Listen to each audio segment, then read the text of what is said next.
I did a video on this just a few days ago. This is the Georgia State University professor who called the cops on a couple of students. And everybody has been going ape shit over this. I think the true story has not come out yet. But whatever the case, we have mainstream media here who's going to straighten us out. And by the way, I found out a lot more about the professor at the center of the firestorm. Hello out there. I am trying to get through. With his powerful brainwaves cradled in the warmth of reasoning, it's time for Johnny Walker Dread to straighten you out on a thing or two. Emanating all the way from exciting Las Vegas, Oklahoma, it's the Johnny Walker Dread Show. All right, here we go. Mainstream media is going to straighten us out. A professor is removed from her classroom for the remainder of the semester. The Georgia State University professor is facing backlash tonight after she reportedly called police on two students. Why? Oh, why? This is a perfect opportunity to tell us the truth. The fact that the students would not leave the classroom.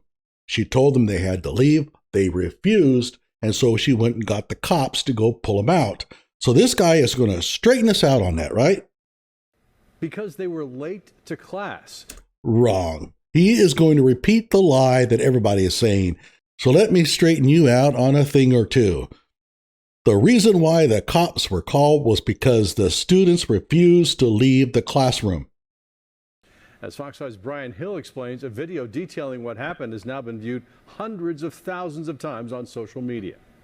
I don't care how many times it's been repeated. The university tells me that professor is not in the classroom anymore to prevent disruptions. I spoke with a classmate of the two students involved who tells me her friends are still traumatized and that this type of incident cannot happen again. They're traumatized.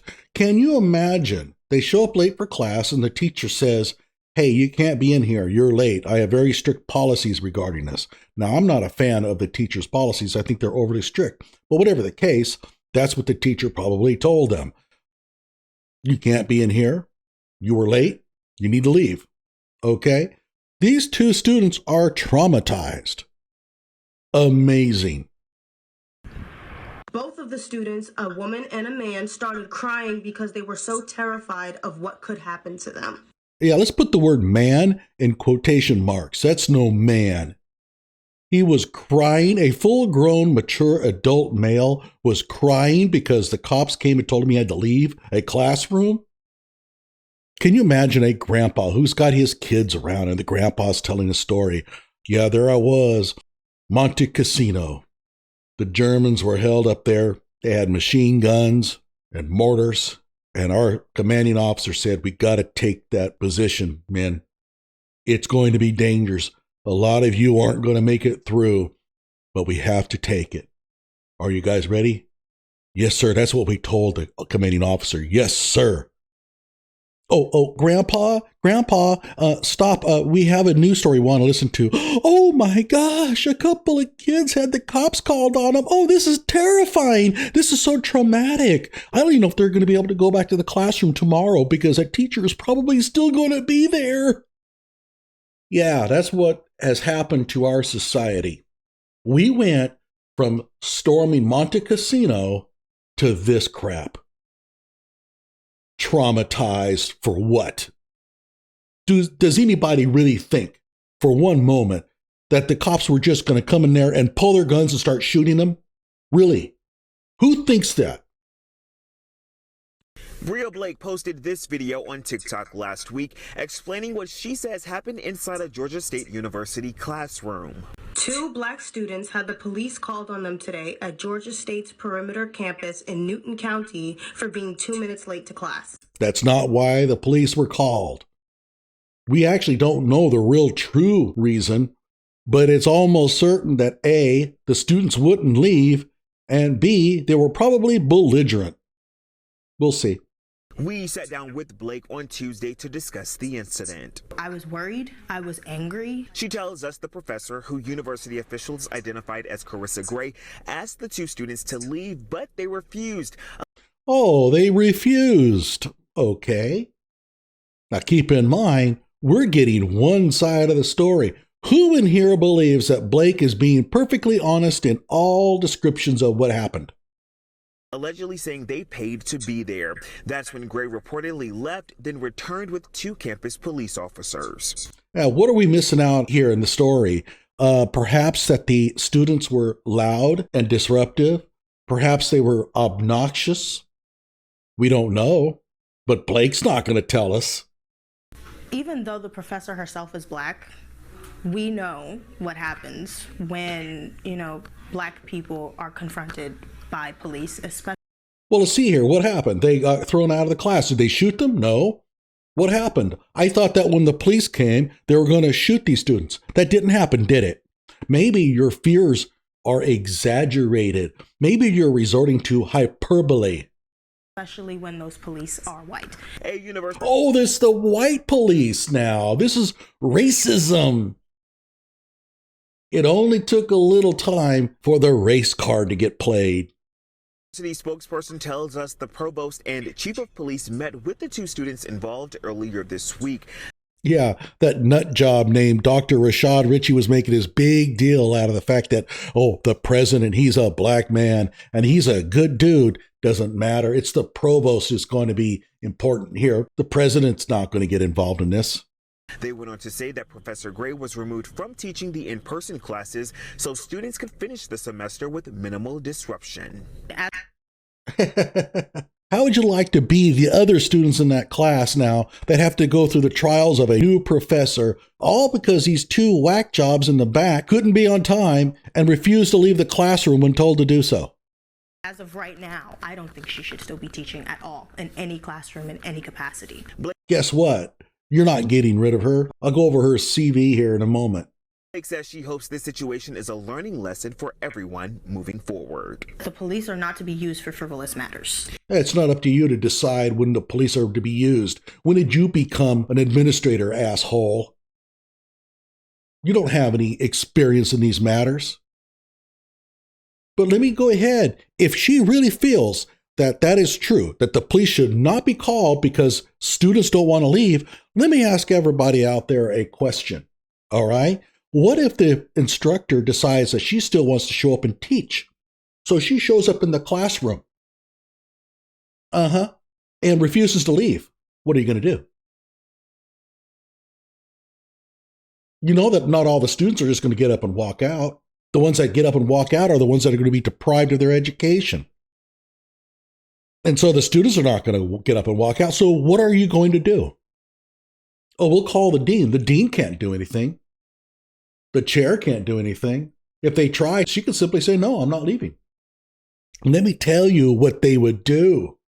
They would call the cops. They would say, you need to get the teacher out of there. The cops would come with their guns. And it would be okay. That'd be all right. This is a black woman, and you're calling the cops in to have her removed from the classroom. That's supposed to be that's a murder sentence. But it's okay here. Hypocrisy. That's what it is. To see Blake's full TikTok video, head over to our website, fox5atlanta.com. I did reach out to Professor Gray, but did not get a response. You know why? Because she's happy as a pig in slop. She doesn't have to teach. She's achieved nirvana. She's not going anywhere. The only way to get rid of her is to pay her a severance package. In Newton County, Brian Hill, Fox 5 News. So let's take a look at her CV. Carissa Gray, and it's her. She has been at the college since 2003, nearly 20 years. She's been an assistant professor since 2009. She's an associate professor now. She also served as chair from 2009 to 2016. I don't know how you do that as an assistant professor, but all right, they do things a little weird. Usually you have to be at least a full professor to be a chair. They don't want somebody that's going to be easily pushed around by the more tenured faculty members.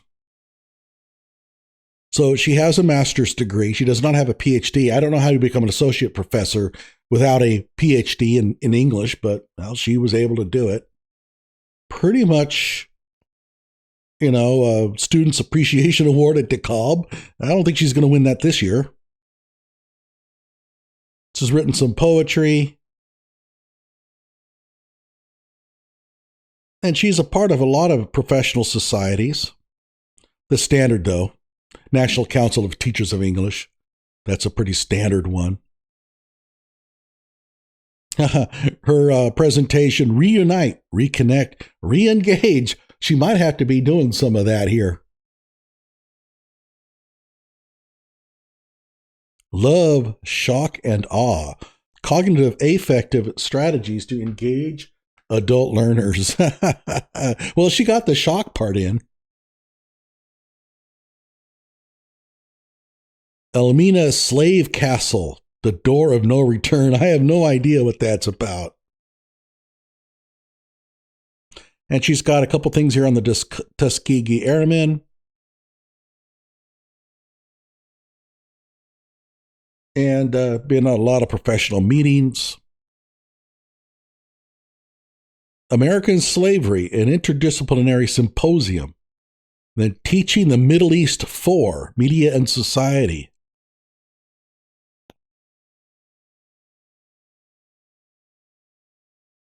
Service to the institution. Here we go. She served in 2021 on the Promotion and Tenure Peer Review Committee. Yeah, she's tenured. Served on Faculty Search Committee, Promotion and Tenure Peer Review Committee. Yeah.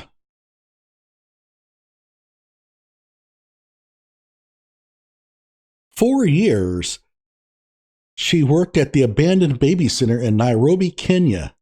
And I guarantee you, those babies probably didn't cry as much as the babies she's got in class now. So what's going to happen here?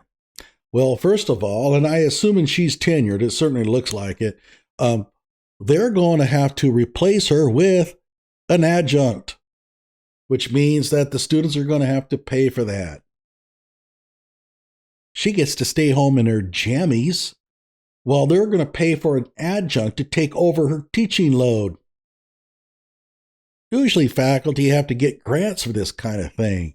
You get a grant that gives you a certain amount of money to have somebody replace you in the classroom. And that's how universities make a lot of money, because the grant pays for the professor's salary, not the adjuncts. But the adjunct is a lot cheaper. Adjuncts are typically minimum wage. But here, we don't have a grant paying for it. Guess who gets to pay for it? The students. Because of these 2 students, the other students are going to get an adjunct professor instead of a real full-time professor, and they're going to get to pay for it.